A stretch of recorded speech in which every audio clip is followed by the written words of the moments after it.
Hello, hope you're having a wonderful day. This is Josh Belk with the Belk on Business podcast.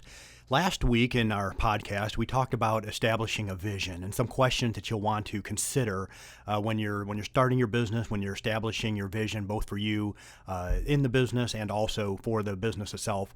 Today, we're going to talk a little bit more, kind of going a little bit of a different direction, but I think it kind of goes hand in hand in many ways on establishing a strategy and a plan for your business. So once you kind of understand this is the vision, this is where I want to be in the next 3 to 5 years, and kind of the direction that you're wanting to go, you want to take a couple steps backwards, so to speak, or maybe a couple, maybe dig a little bit deeper and start to work on the strategy of the business. So once you kind of have kind of identified where you're wanting to go, once you've identified this is who I'm going to work with, this is who's going to lead in my business, you go through getting a brand for your business, a marketing plan, you start doing all these types of things. You really want to start to work on the strategy of your business, kind of more on the day-to-day, kind of the week-to-week operations of your business. And I'm going to talk about 6 different questions, 6 different areas that you want to kind of look at when it comes to establishing a strategy plan for your business. First of all, who is responsible in each area of your business? So if it's just you and you're starting your business, you're pretty much going to be primarily responsible for most area of your business. And you may delegate some of that to some outside help. Even sitting here in this, doing this podcast today, I have a really good friend of mine who does the recording and helps in doing the podcast, and so he's really kind of helped me in an area of my weakness. So in many ways, I partnered with him, but I don't look at him to say, hey, you know what, you're responsible for putting together the content. No, that's my job.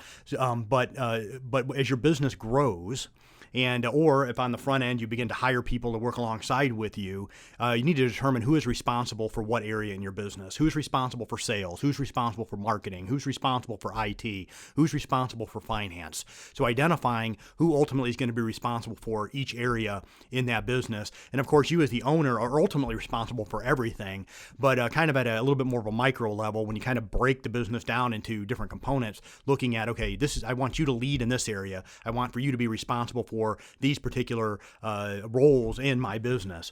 Secondly, what are the strategic objectives in leadership, talent, process, technology, and growth? So I'll repeat that once again as far as what are your strategic objectives in leadership, in talent, in process, in technology, and in growth. So each one of these areas need to be looked at. You need to kind of dig into each of these areas and determine who's going to lead. What sort of talent do we need in the business? Your processes. And this is something I know for myself over the last few years. I've found that this is an area that a lot of businesses need help with. There's an area in my business that I really struggled with, and that was process.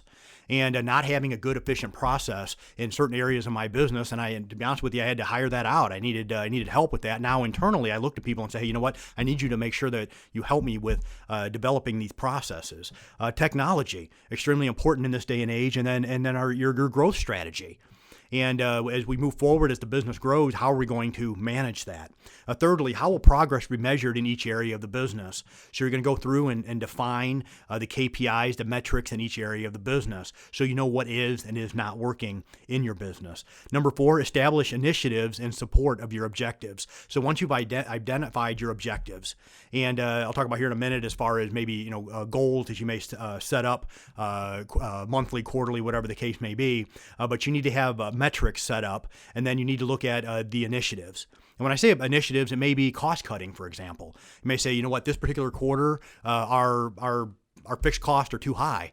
And I'll talk about this in a future podcast. But when you look at your fixed cost, many times they really should only be at most 20 to 30% of your net revenue number. And so if you get above that in your business, you may say, you know what, our objective this next quarter is we need to get our fixed cost in line. Or you say, you know what, we have our fixed cost covered, but we need to generate more sales. And so that might be an initiative in one quarter. It might be efficiency.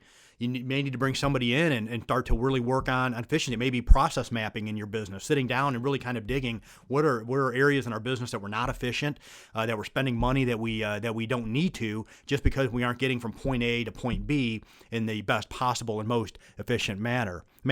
Number 5, what is an acceptable timeline for the metrics to be achieved, and who is responsible for each metric? So who is responsible for each area of that business? Who is responsible for the metric? And then what is the timeline? So we want to increase revenue X percent over the next quarter.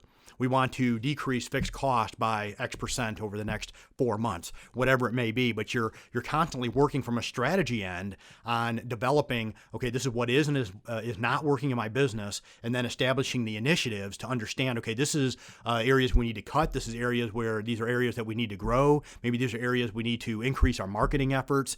It can also be a way, you know what, our branding stinks.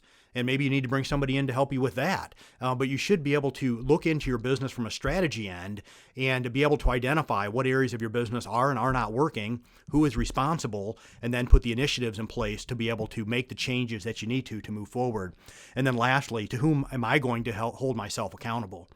And so, as the business owner, as the visionary in my business, I also need to make sure that I'm holding myself accountable.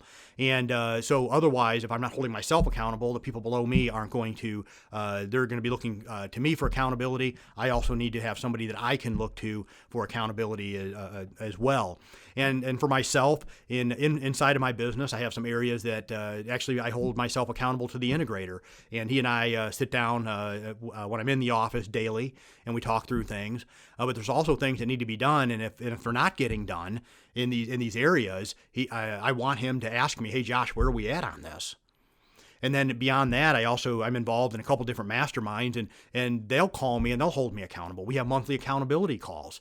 And so when I'm looking in my business, I'm holding myself accountable to the people inside my business, but also outside of my business, to make sure that these goals that I'm trying to hit, they may be monthly, they may be quarterly, that I am on track, that I'm doing the things that I said I was going to do to move my business to the next level.